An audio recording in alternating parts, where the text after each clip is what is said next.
Ja ho tenim tot preparat. Comença Ràdio Associat, l'altaveu de l'activitat associativa de Barcelona. 15 iniciatives entre programes i podcasts que et portaran en directe la Festa de l'Associat 2024. La gran trobada de l'associacionisme de la nostra ciutat durant les festes de la Mercè ja és aquí.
La pau mundial no pot salvaguardar-se sense fer esforços creatius proporcionals als perills que l'amenacen.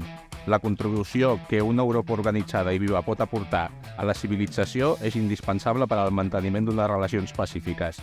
En assumir durant més de 20 anys el paper de defensora d'una Europa unida, França sempre va tenir com a objectiu essencial el servei a la pau. No es va aconseguir la unitat europea i vam tenir la guerra. Europa no es farà d'una vegada ni segons un pla únic. Es construirà a partir de relacions concretes que creïn, en primer lloc, una solidaritat de fet. La Unió de les Nacions d'Europa exigeix l'eliminació de l'oposició secular entre França i Alemanya. Tota acció que s'adopti ha de concernir, en primer lloc, a aquests dos països. El que acabeu d'escoltar és un fragment de la declaració de Schuman, la declaració que el ministre d'Exteriors francès, Robert Schuman, va fer el 9 de maig de 1950, 5 anys després d'acabar la Segona Guerra Mundial, i que és considerada com la primera pedra del projecte d'integració europea, el que avui coneixem com la Unió Europea. Com heu pogut escoltar, aquesta declaració comença parlant de la pau mundial. I avui, 21 de setembre, que és el dia en què fem aquest programa, és el Dia Internacional de la Pau.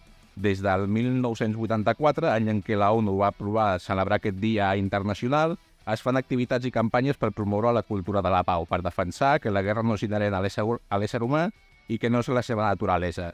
I per això avui, a la Ràdio Associat, a la Festa Associat, la Festa de la Barcelona que es mou, parlarem de la pau i concretament de la relació entre Europa, la pau i la guerra. I per què parlem d'Europa? Doncs perquè aquest 2024 Barcelona és la capital europea de la democràcia i des de Nou Barris Viver Cooperatiu, com a cooperativa compromesa socialment i que vol fomentar els valors de la democràcia i la pau, està desplegant un projecte per debatre sobre el futur d'Europa. En aquest projecte hi col·laboren l'Escola de l'IGOP, Comunitats Urbanes de Nou Barris, també Nou Barris Taller d'Idees i la Fundació Neus Català, i també compta amb el suport de l'Ajuntament de Barcelona. Per parlar d'Europa, de la pau i de la guerra, i concretament de la política de defensa i exterior de la Unió Europea, avui comptem amb dos convidats de luxe, amb uns grans coneixements en la matèria. En primer lloc tenim el José Luis Gordillo, del Centre de l'AS. Moltes gràcies per venir, José Luis. Moltes gràcies a vosaltres per convidar-me. Doncs el José Luis és doctor en dret i professor titular de filosofia del dret a la Universitat de Barcelona. El seu àmbit de recerca en la investigació de la pau és l'imperialisme antiterrorista i humanitari occidental, antiterrorista i humanitari entre cometes, entre moltes cometes, el pensament pacifista i la no violència com a eina de transformació. I també tenim a l'Agustí Ruiz, que ell és de la Fundació Neus Català. Moltes gràcies per estar aquí, per participar del debat, Agustí. Gràcies a vosaltres. I per presentar l'Agustí, doncs, entre moltes coses, és membre del Consell Assessor de la Fundació Neus Català i té una gran experiència en l'àmbit de les relacions polítiques internacionals a conseqüència d'una llarga trajectòria de militància política en l'esquerra alternativa i comunista. És especialista en emergències mèdiques i director de l'Institut d'Estudis Mèdics. I bé, doncs entrem ja en matèria, perquè bé, com deia, doncs la Unió Europea o el projecte d'integració europea tenen aquesta declaració de Schuman, diguem, el seu manifest fundacional, o això és el que diu la seva propaganda, els seus mitjans, i hem de fer una mica de retrospectiva i veure doncs, si efectivament la Unió Europea, aquest projecte d'integració europea, ha estat un projecte de pau, i si la pau és el seu objectiu en la seva política internacional, en la seva política exterior i de defensa. Una pregunta als dos, qui vulgui començar abans, doncs... Bueno, podria començar jo, perquè qui poder, mira, semblarà que m'ha sortit una mica del guió, però no m'ho vull sortir del guió. Abans dir una mica els objectius de la Fundació Neus Català, bàsicament, és fer front al feixisme i organitzar la lluita per l'emancipació dels treballadors i treballadores. I segueix l'exemple d'una persona com Neus Català, compromesa tota la vida, una dona feminista, una dona lluitadora, una dona comunista, que va patir camps de concentració i que mai va deixar de militar i de lluitar per la pau i per la llibertat de les persones. I ara estem en un moment en què el capitalisme està en una situació de decadència, el capitalisme principal, i es demostra totalment incompatible amb la vida, tant pel que provoca per l'efecte climàtic, com el que està provocant per les guerres, com la caïda de l'imperi d'Occident, que no pot admetre la seva caiguda i muere matando, i per això hi ha tantes guerres i com estan ara. I clar, i parlar de pau a Europa, quan Europa no és res més que un pseudòpodo d'aquest imperialisme dels Estats Units, doncs es fa difícil de parlar d'Europa en pau. Jo només vull recordar una frase important i a partir d'aquí ja veureu per què crec que depèn de com ho mirem, aquesta pregunta té un sentit o un altre. Ho recordo sempre, perquè jo crec que ha de marcar tota la conversa d'avui. Les guerres les fan els rics vells perquè morin els pobres joves. Això són totes les guerres, i la història ens ho ensenya sempre. Llevat de les guerres d'alliberament nacional dels pobles, que són molt puntuals, tot el reste de guerres, a tota la història de reis, monarques, imperis i el que està passant actualment són els rics vells perquè morin els pobres joves. I aquesta és la realitat objectiva de les guerres. Llavors, a partir d'aquí, ha estat la Unió Europea un projecte de pau? Bueno, depèn. Jo crec que hi ha hagut molta gent senzilla que s'ho creia, que es creia que sí, que la unitat d'Europa evitaria una nova confrontació mundial. Poder sí, al territori europeu, cosa que no està passant, hi havia gent que s'ho creia, però jo crec que els poders fàctics l'únic que estaven fent és reorganitzar el capitalisme a Europa i reorganitzar com una entitat més, com una ambaixada més dels Estats Units i del centralisme, de l'imperialisme que tenim actualment. Per tant, la pregunta és un projecte de pau? No. Jo crec que actualment, clarament, que no. No. Jo crec que s'ha de diferenciar el mercat comú de la Unió Europea. La Unió Europea comença amb el Tractat de Maastricht del 92. El mercat comú, que és el que comença als anys 50, efectivament, es va concebre com un intent de recosir les males relacions que hi havia hagut entre França i Alemanya, que es van enfrontar a la Primera i la Segona Guerra Mundial. Però això solament afectava a Europa occidental, perquè era un moment en què Europa estava dividida entre l'OTAN i el Pacte de Varsòvia. Doncs es tractava de pacificar l'Europa occidental? Pots acceptar que sí. Ara bé, el Tractat de Maastricht, que el 92, quan es proposa aquest projecte, que ja és un pas més de la Unió Política i Monetària, es fa en un moment en què s'ha dissolt ja la Unió Soviètica i aleshores, tant el Tractat de Maastricht com després els tractats de la Unió Europea de 3 anys després, es dirà que la política exterior i de defensa de la Unió Europea, això ho diu els tractats, no pot ser incompatible amb l'OTAN. Per tant, la política de l'OTAN i de la Unió Europea acaba sent la mateixa.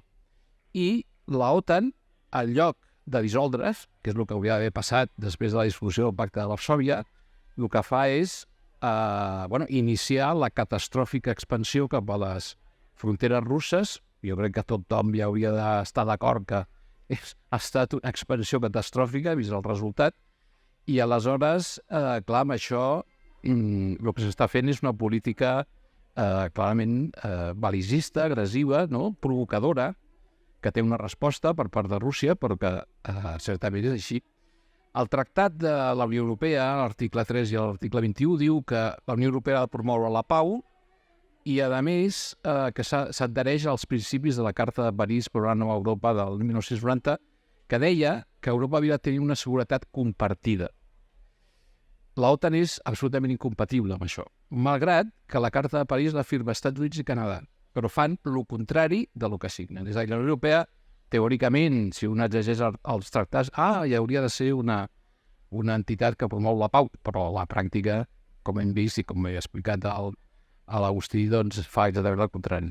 Exacte. I bé, estem en un moment en què hi ha moltíssimes guerres, molts conflictes, i hi ha dos que estan més a la palestra, que apareixen més als mitjans de comunicació, com la massacre i el genocidi d'Israel, i contra Palestina i la guerra d'Ucraïna. Estem en un moment de guerres. I com diu la dita, no? L'Agustí ha dit una de les dites, i les guerres les fan els veïns rics perquè morin els joves pobres, i hi ha una altra dita que és que qui guanya la guerra realment és qui ven les bales. I és una pregunta que et vull fer a tu, José Luis, sobre el comerç d'armes d'Espanya cap a l'exterior. Aquest govern, concretament, fa molts discursos que treballa per la pau a l'Orient Mitjà, que treballa per la pau a tot el món, però la realitat és que hi ha un comerç d'armes que parteix d'Espanya i que té molt a veure amb aquests conflictes.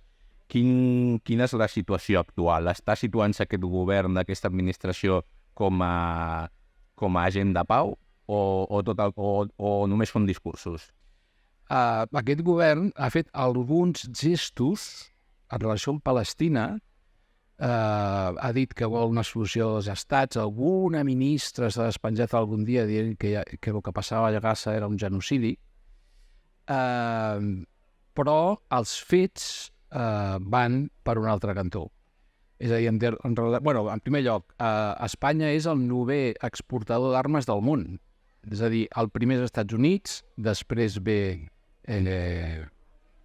França, em penso, després ve la Rússia, Xina, Gran Bretanya, Alemanya, Itàlia, i després ja ve Espanya. I després hi ha els no sé quants altres estats del món. És a dir, sou una potència, entre cometes, exportadora d'armes.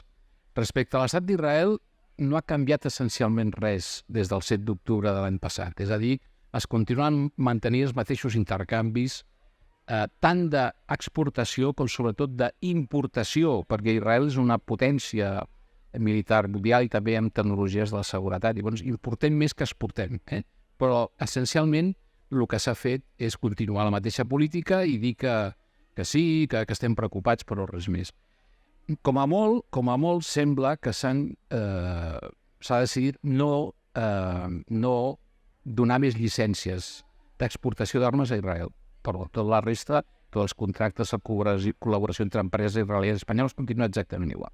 Respecte a la guerra d'Ucraïna, Espanya al juny va regalar a Ucraïna armes per un valor de 1.100 milions d'euros. I això són fets.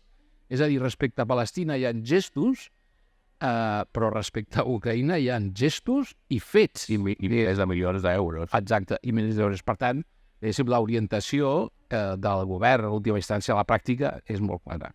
I continuant amb la despesa militar, des del govern de Trump, els països de la OTAN es van posar com a objectiu estratègic assolir una despesa militar, una despesa en defensa, que representés el 2% del PIB. Aquesta és una pregunta per tots dos. La pregunta és si realment és necessari que un país de la OTAN, una potència mundial, destini un 2% del seu PIB en defensa, i això què comporta pel pressupost total.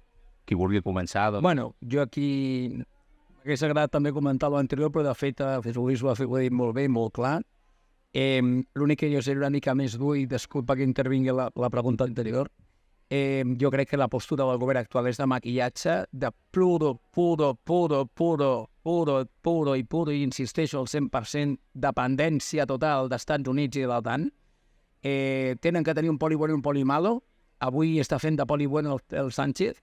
L'esquerra que està al govern ha perdut la dignitat, i ho dic clarament, perquè no denuncia amb claretat ni es planta amb claretat davant d'un genocidi que trenca tots els arguments de qualsevol persona de l'esquerra pel que fa als drets humans.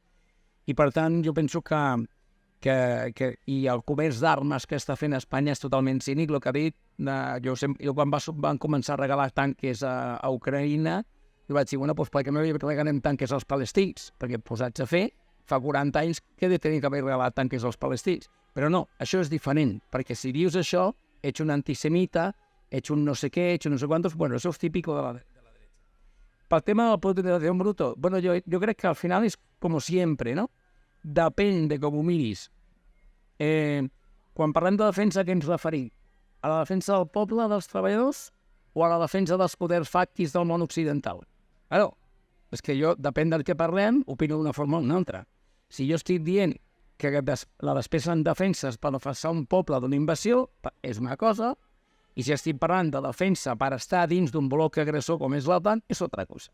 Si parlo de defensa del poble i la seva organització és una cosa, si parlo de defensa dels poders fàctics de la burgesia, del gran capital, és una altra, no? I per tant... Passa un negoci, però em fa l'efecte que els països de l'OTAN estan per tant, tenint en compte... la situació... ho estic definint per emmarcar-ho. Per tant, dins aquest context, en funció del poble on vivim i del país on vivim, evidentment no, perquè això ens treu drets, això ens treu llibertat, això ens treu serveis, i l'única potència és la guerra, la mort i la invasió d'altres països i el destrossar altres països. Per tant, no, clarament no. Crec que és una barbaritat destinar el 2% quan hi ha tants problemes socials i els hauríem de destinar a solidaritat internacional, que és molt diferent.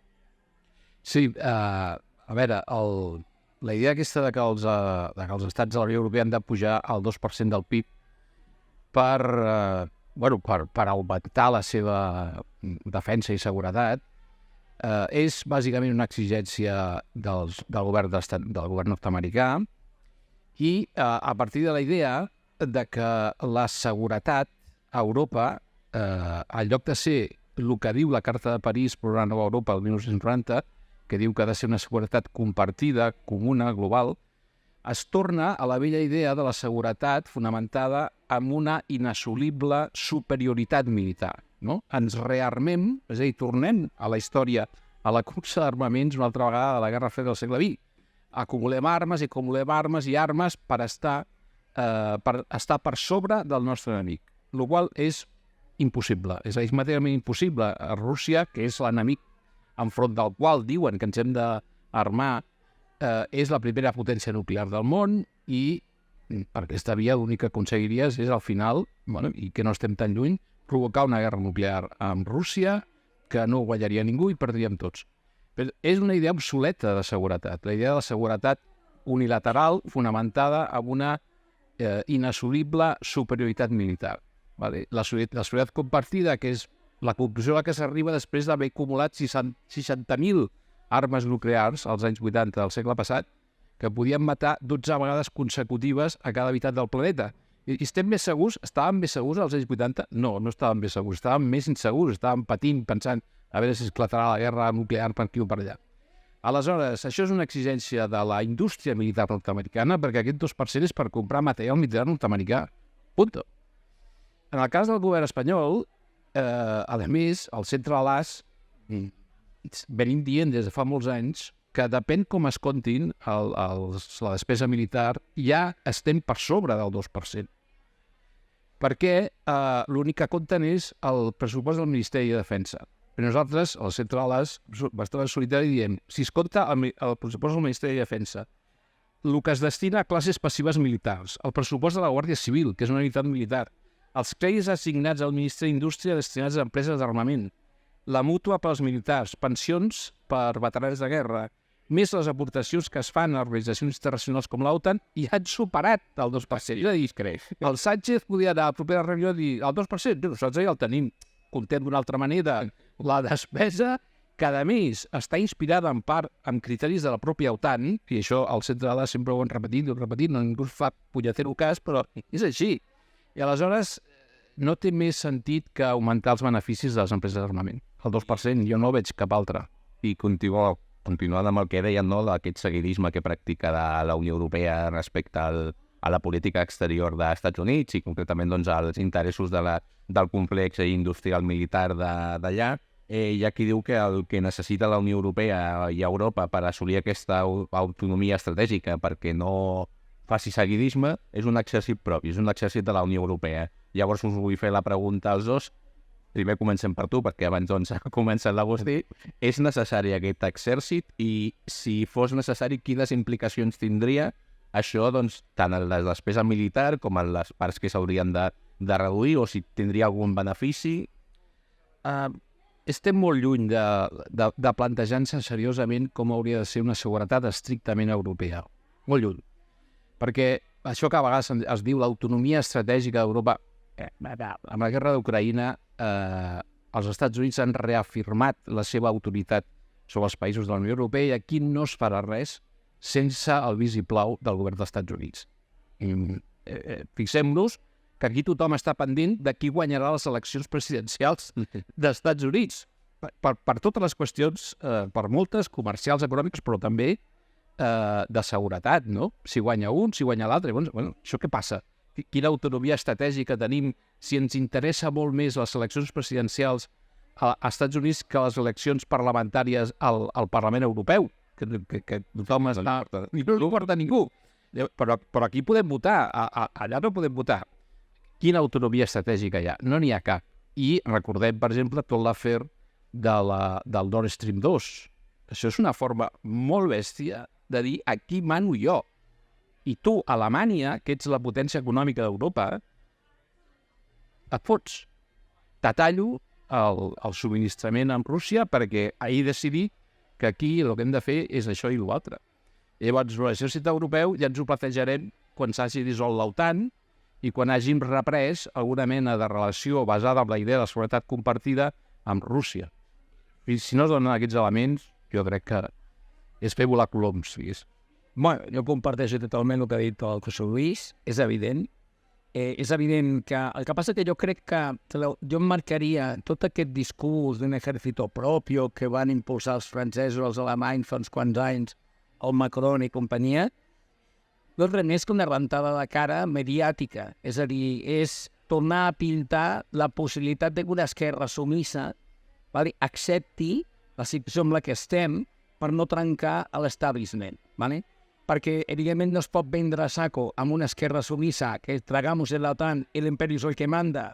I com va dir un amic meu fa molts anys, si l'imperi és als Estats Units, per què no ens donen dret a votar el president dels Estats Units? No? Això ho va dir un amic meu, que el tinc molt a prop, per cert.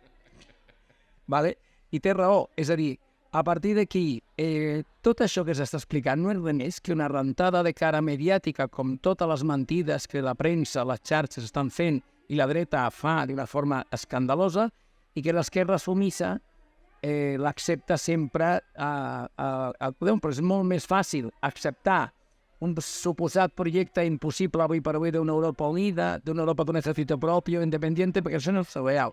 Això són fer valuar colons. Mentre l'imperi sigui un imperi, estem sota l'imperi, i l'imperi és el que mana. I per tant, estic totalment d'acord amb ell que avui per avui és una proposta ben absurda. Això. D'acord. I bé, sota l'argument d'ajudar a Ucraïna s'han destinat, com deia el José Luis, milers de milions de dòlars i euros per enviar armament. 1.300 milions. En el cas d'Espanya, però en el cas dels Estats Units, una barbaritat de dòlars, i en el cas d'altres països europeus també. La qüestió està en que la guerra no s'ha aturat, tot i destinar-hi no s'ha guanyat a Rússia, Rússia tampoc ha guanyat, i la guerra sembla que no té fi. Tot i això, doncs, tot i l'evidència de que la guerra no s'atura amb més armes, doncs, tant als mitjans com a nivell internacional, l'aposta, les postures que aposten pel diàleg i per l'entesa com a solució a aquest conflicte i com a solució doncs, a la pugna entre, diguem, els diferents blocs, doncs no estan en minoria. De fet, podríem dir que ara mateix l'únic referent a nivell internacional que defensa aquesta postura de la pau i del diàleg és el papa de Roma, curiosament. De fet, avui ha fet declaracions sobre... Hi ha algú més. Hi ha algú més, però podríem dir a nivell internacional, del que és el mainstream, no? Evidentment, doncs, hi ha molta part de la població de l'Europa occidental que està en contra d'aquesta guerra i de que doncs, la solució és la pau i el diàleg, però sembla que a nivell doncs, de mitjans i de l'opinió majoritària o de l'opinió publicada no estem en majoria, estem precisament en minoria. Llavors, aquesta pregunta és més genèrica i de reflexió. Creieu que la cultura de la pau, que la gent que defensem la pau, hem perdut la batalla? Bueno, jo primer voldria deixar clar una sèrie de conceptes. La primera, la majoria. La majoria del món no està a favor de la política del bloc occidental amb la guerra d'Ucrània. Si comptem per habitants, la immensa majoria del món no segueix els patrons de discursos dels Estats Units i l'OTAN. Per tant, la comunitat internacional és una fal·làcia impressionant. És una fal·làcia impressionant en tots els sentits. Primera, que la majoria del món no diu això. La majoria del món diu que Palestina té dret a un estat propi, ¿vale? I estan en resolucions de les Nacions Unides la majoria del món, i no es fa cas. La majoria del món no està a favor de donar armes a Ucraïna. La majoria del món va reconèixer que fa molts anys va guanyar un president prorus i va haver un cop d'estat com el que va passar, com va intentar fer Bolsonaro o el Trump als Estats Units, a Ucraïna, que això va ser el que va motivar la guerra amb la que estem ara. Per tant, la majoria del món voldria que el Tribunal de la Haia fos tan estricte i tan dur amb Israel i amb Estats Units pels crims de guerra, perquè ja ens hem oblidat. La invasió d'Iraq va ser una invasió que era mentida, era un genocidio de la població d'Iraq per part del bloc occidental d'Estats Units, Gran Bretanya i companyia. Ara se sap tranquil·lament això, i ningú ha demanat que aquests senyors són criminals de guerra. Estic parlant del Blair, Nat i el Bush.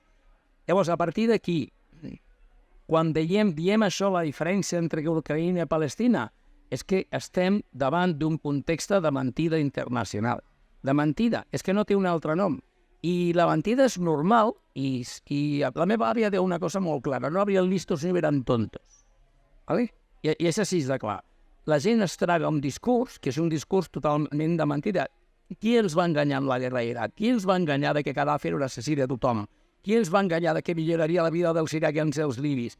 Qui els va enganyar en quant a lo que seria la invasió d'Afganistan i tot el que eren els talibanes abans de la invasió d'Afganistan? Qui ens va enganyar amb aquí el procés? Mirem el que va passar amb el procés aquí. Què deia la premsa de dretes del procés que no tenia res a veure a la realitat catalana? Doncs la veritat és que les xarxes, la informació i tot està totalment manipulat. A partir d'aquí, que hi ha una diferència de tracte, evidentment, però el problema és que l'extrema dreta està dominant. No hem perdut la batalla, però estem en retirada. Per què? Perquè avui la dreta ja no té escrúpols, ja no s'amaga, no té cap mena de mala sensació de que malament ja s'expressa d'una forma crua. I recordem que això és el que va passar abans de la Segona Guerra Mundial amb el nazisme.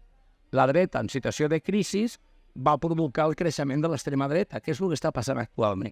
Llavors, el que està passant actualment a Palestina i el que està passant actualment a Ucraïna no és res més que signes i símptomes d'una malaltia que és la crisi del capitalisme occidental i la dreta que està agafant per a un pot d'una forma destructiva i, a més, que és el que he dit abans, el capitalisme es mostra incompatible amb la vida en el món actual i farà el que sigui per aguantar, encara que sigui ensorrar-se al món mateix. Per això dic que això va dins el mateix context. Si ho mirem d'una forma aïllada, poder perdem la visió del nord amb això. Jo crec que el millor és la visió global. Jo estic d'acord amb l'Agustí, com l'Hernández i el Fernández als TVOs de Tintín diria, i encara diria més. A veure, jo crec que la guerra d'Ucraïna és una guerra estancada des de la tardor del 2022. Jo crec que no hi ha cap possibilitat de que ni de que Rússia aconsegueixi dominar tota Ucraïna, i després el que ha passat a Rússia també és que va provocar, és a dir, es va aprofitar la situació de la invasió del 22 per fer entrar Finlàndia a la OTAN. I això per Rússia és molt greu, perquè això vol dir que té un país a la seva frontera on es poden instal·lar bases militars amb míssils nuclears apuntats cap a Rússia. I això és el que volia impedir, entre altres coses, a Ucraïna, que Ucraïna no entrés a l'OTAN. Bueno, encara no ha entrat, diguéssim, però... Aleshores, jo crec que estem en una situació realment molt complicada i molt difícil. És més, ja posant-nos allò, en plan Hernández i Fernández, encara diria més, jo sincerament crec que estem en el moment més a prop d'una possible guerra nuclear entre potències des del 1945. És a dir, la decisió de donar míssils a llarg abast a Ucraïna perquè pugui atacar a Rússia, això vol dir que els russos, quan veuen venir un míssil, han de decidir si aquest míssil té un cap convencional o un cap nuclear. I ho han de fer en un segon. Això és molt més perillós i molt més arriscat que qualsevol situació que es va poder viure a la Guerra Freda del segle passat. La crisi dels míssils del 62 va durar 15 dies. I en 15 dies va haver moments molt difícils, és veritat. Però va durar 15 dies i es va acabar. Quants anys portem amb la guerra d'Ucraïna? La guerra d'Ucraïna fa 10 anys que va començar. Hi va haver una espiral, diguéssim, d'increment de la violència amb la invasió russa. I aleshores, diguéssim, Rússia s'ha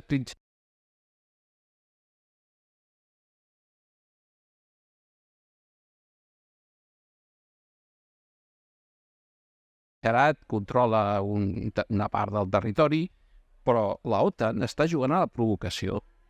Com el Netanyahu amb Iran, estan jugant a la provocació. I amb el Líban ara mateix. És a dir, estan jugant a l'escalada. Volen jugar a l'escalada. I això són els nostres governs, els governs de l'OTAN. Estan jugant a l'escalada. Estan jugant amb foc. Estan jugant al gallina, que és aquell joc, el Chicken Game. El Chicken Game, del Rebelde sin causa. Estan jugant amb això. Tots dos, Rússia també, però en aquests moments la iniciativa i diguéssim, no acceptar que això s'ha d'anar amb unes negociacions, etc., és en aquests moments responsabilitat més occidental que no pas de Rússia, que també tindrà la seva, jo no dic que no.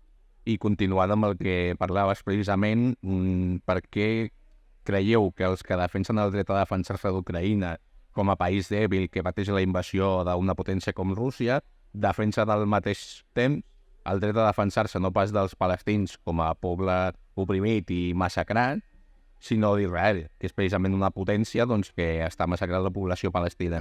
Què hi ha darrere d'aquesta hipocresia, podríem dir d'aquest civisme?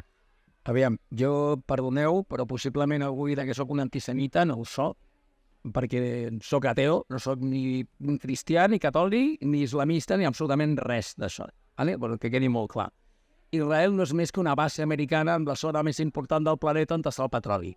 I és un país fals, amb unes inversions brutals nord-americanes per mantenir aquella base americana de guerra contínua per dominar tot l'Oriente. Punto. I a partir d'aquí, el nivell de vida que tenen els israelians no correspon a la realitat de l'entorn socioeconòmic, no és veritat. A partir d'aquí, per què la gent calla? Doncs perquè Israel domina xarxes, domina empreses, domina estar a tot arreu. És la mà negra de l'imperi, però a més actuen amb una impunitat que és la dreta i l'esquerra suïssa han perdut la dignitat per tot arreu. Que no en parlin de drets humans, O sigui, avui per avui, el que està passant a Palestina és pitjor que el que va passar a Sud-àfrica, molt pitjor. Llavors, avui el que està passant a Palestina justificaria la negativa de tot el món, de tothom que classifica de demòcrata, de tancar tot tipus de relació. Quan dic tot tipus de relació, tot tipus de relació. I no ho estan fent, estan continuant venent armes a Israel i a sobre tenen quan critiquen que hi ha genocidi en Palestina, diuen sí, però Israel tiene derecho a defenderse. ¿Qué defenderse? Aviam, no ens oblidem que Palestina és un país ocupat i la Carta de les Nacions Unides ho diu ben clarament, tenen dret a defensar-se. Els grups que defensen els palestins no són terroristes, per molt que diguin, són grups de defensa, ens agradaran més o menys, compartirem més o menys les seves tàctiques, però són grups de defensa d'un territori ocupat. I punto, no és res més. Tot el més és una farsa i, per tant, el tracte diferencial, perquè hi ha un cinisme impressionant, que és el que he comentat abans, a nivell internacional, que és mentida. O sigui, aquests que parlen de democràcia són uns mentiders. No hi ha democràcia, no hi ha drets humans, hi ha interessos, ja ho deien els romans amb el seu imperi. Roma no té aliats, té interessos. Vale? La democràcia occidental no té democràcia, té interessos. Punto. És així. Agradi o no agradi. Per això, i el que a mi em preocupa és l'esquerra sumissa, que li fa vergonya dir coses clares. Què està passant? Per què parlem més als telediaris de Maduro i de Venezuela que de tot el que està passant al món? Perquè no ens interessa, no interessa al món occidental que Maduro s'emporti la presidència de Venezuela, perquè van nacionalitzar el petroli i tots els seus productes. I això no interessa, tenen que donar una lliçó internacional. Israel està donant una lliçó internacional amb armes i a Venezuela és una lliçó internacional mediàtica. I l'esquerra sumissa, el problema és que traga con todo. Em preocupa més l'esquerra sumissa que la dreta és dreta. L'esquerra sumissa no, l'esquerra només s'ho ha de fer vida. La dignitat no s'ha de perdre mai si tu creus que realment estàs pel dret de les persones per salvar el planeta i per salvar la humanitat. Si tu creus, no pots acceptar el que està passant a Palestina, el que està passant a Ucraïna, el que està passant a Venezuela, el que està passant a tot arreu del món. Perquè hi ha moltes més guerres que la gent calla. No, això és evident, és a dir que a veure, Ucraïna doncs posa els soldats i tot el més ho posa, en aquests moments, tot el més ho posa l'OTAN, les armes, els diners, les estratègies, la informació. És a dir, això és una mica una pantomima que Ucraïna... Els soldats hi ha molts mercenaris, També, però encara... és a dir, això és una guerra entre Estats Units, l'OTAN i Rússia en el territori d'Ucraïna, on els soldats ucraïnesos fan és lluitar... Bueno, ells millor pensen que estan lluitant pel seu alliberament nacional, però en realitat estan lluitant pels interessos geoestratègics del bloc occidental. I això és així i tant de bo no fos així. La vida dels ucraïnesos, als dirigents nord-americans, els importa tant com la vida dels palestins. Els importa molt la vida dels palestins i ja veiem cada dia que no. Doncs el mateix la vida dels ucraïnesos. Els ucraïnesos, si hi ha ucraïnesos que s'ho creuen, que els dirigents occidentals estan preocupats per ells, doncs ja es veurà. Vull dir, estan, el que deia l'Agustí, no? Estan una mica enganyats. Perdona, però és que abans, ja sé que es canvia una mica de tema, però tu has dit, no hi ha gaires iniciatives de pau. És que m'agradaria insistir en aquest punt, sí que hi ha iniciatives.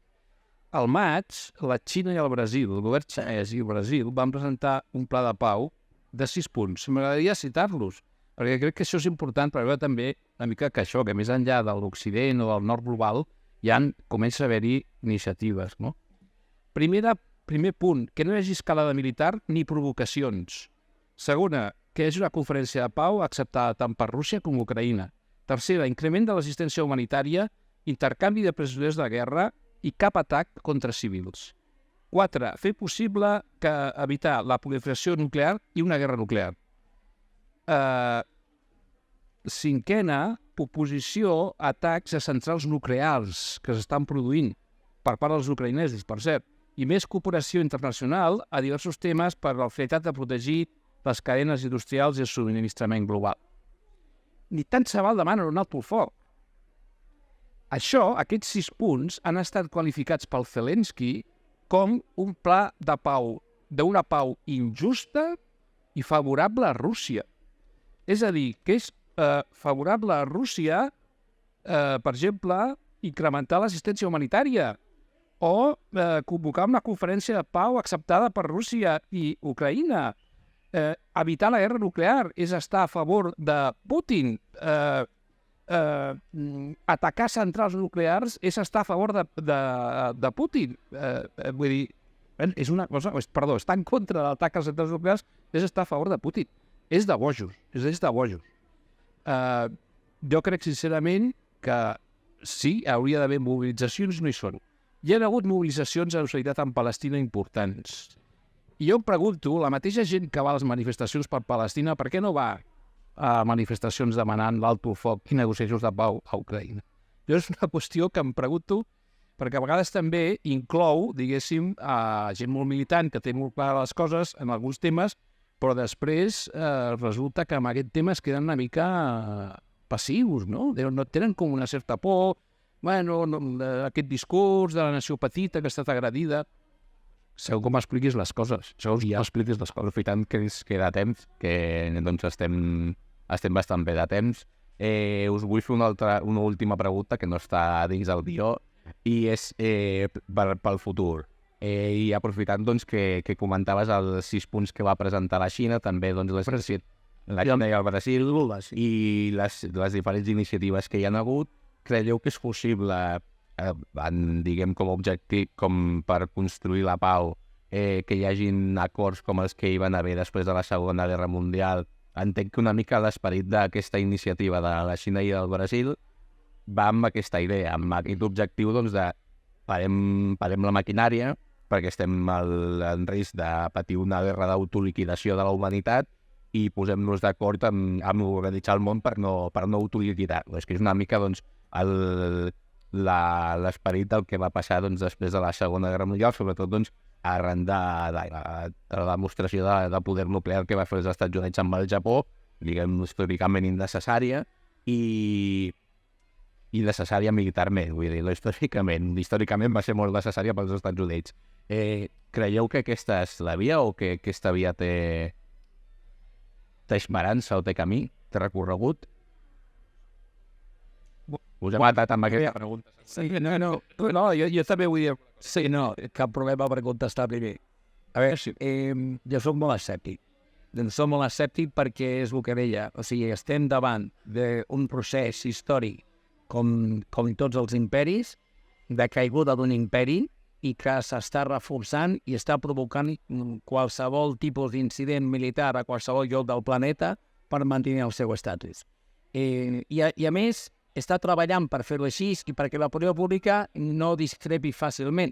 Contínuament s'està martiritzant. Hi ha un locutor de TV3 que ho trobo indecent perquè no explica el que està passant a Xina, està fent la seva versió, la seva interpretació del que està passant a Xina, el que està passant a tot arreu. O sigui, els locutors de televisió pública que interpreten les coses i que estigmatitzen a Xina com a país totalitari, agressiu, repressor, dictatorial i companyia, perquè és el primer pas per justificar després un enfrontament militar a determinades zones. Com estan sempre estigmatitzant a Maduro, com estigmatitzaven a Chávez, com estigmatitzaven a Evo Morales i per això va haver el cop d'estat que el van defensar la dreta europea tan democràtica, com ara estan fent, com van fer amb el Pamplinas aquell del president de l'Assemblea de Venezuela, que el van nomenar president sense que hi haguessin eleccions, i ara a Guaidó s'estan escandalitzant perquè diuen que ha guanyat uns senyors que encenen unes actes que no estan ni contrastades ni res, que són en paper i que ningú les ha vist després d'un atac informàtic a tot el sistema electoral de Venezuela. És a dir, la voluntat que hi ha avui del capitalisme i de l'imperi és de provocar més guerra, provocar més tensió, perquè això genera cosa armamentística, genera la impossibilitat de reacció dels pobles i estan en aquest camí. Per tant, estic una mica escèptic fins que la població del món occidental no comencin a obrir els ulls i donar-se en compte de que ens estan enganyant per tot arreu. O sigui, jo crec que depèn més de nosaltres que de la voluntat dels líders polítics mundials, que no la tenen. No tenen cap mena de voluntat de llegar a arribar a aquest tipus d'acord. I el problema el tenim que hi ha uns agressors, que és l'imperi, i a partir d'aquí no toleren que s'aixequi un altre imperi econòmic, que és el de Xina, Rússia, els països del BRIC i companyia del BRIC. Per ells ha sigut un atemptat gravíssim al seu estatus. I per això soc escèptic. Escèptic fins que el poble occidental vegi el que està passant, es mobilitzi, comenci a organitzar-se, comenci a sortir al carrer i comenci a donar-se en compte que ens estan mentint per dalt, per baix, per esquerra i per dreta. Bàsicament això. Sí, Dir que tens, 5 minuts? 5 minuts, vale. Aleshores, hi ha una qüestió que jo crec que s'ha de tenir en compte per no perdre de vista les diferents variables que intervenen, que són les eleccions nord-americanes. Jo, sincerament, estant d'acord en general amb el que ha dit l'Agustí, d'aquí al gener podem passar moments molt difícils. Per què? Perquè els dos candidats que es presenten, el colpista Trump i la Kamala, la del genocidi, estan d'acord amb anar per Xina, amb això estan d'acord, matxacar els palestins, amb això estan d'acord tots dos, però amb Ucraïna, verbalment, el Trump ha dit que ell volia fer la pau en 3 dies. Això és una mica una bajanada, perquè la pau depèn d'ell, també depèn del Putin. Vull dir que si va allà i diu, va, seiem, i l'altre diu, vull tal, millor no t'ho puc donar. És a dir, que, però ell diu que vol acabar amb aquesta guerra i que no vol que els Estats Units inverteixi més diners en la guerra d'Ucraïna, que ja han invertit molts i no ha servit per res, perquè en realitat les forces ucraïneses estan retrocedint al front del Donbass, estan retrocedint.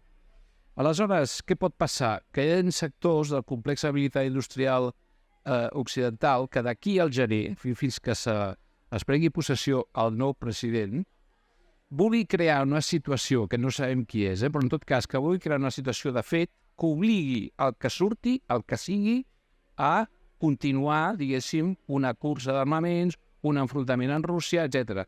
I per això el joc de les provocacions és molt perillós. Això de permetre els míssils de llarg abast, aquesta incursió a curts, etc. De la mateixa manera que tot el que estan fent els israelians, no? De matar els dirigents de Hezbollah o intentar fer-ho per provocar l'Iran, no?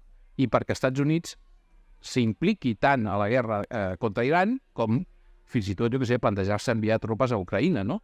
Si s'envien tropes a Ucraïna, quin president després dels Estats Units, el que sigui, s'atrevirà a dir no, retirada.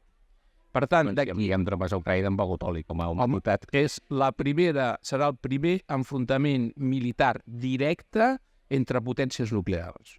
Si un pensa que d'aquí no podem anar directament cap a la Tercera Guerra Mundial i a la guerra nuclear, és que aleshores no hi toca. Hi ha gent que no hi toca, és a dir, que no veu la realitat, no?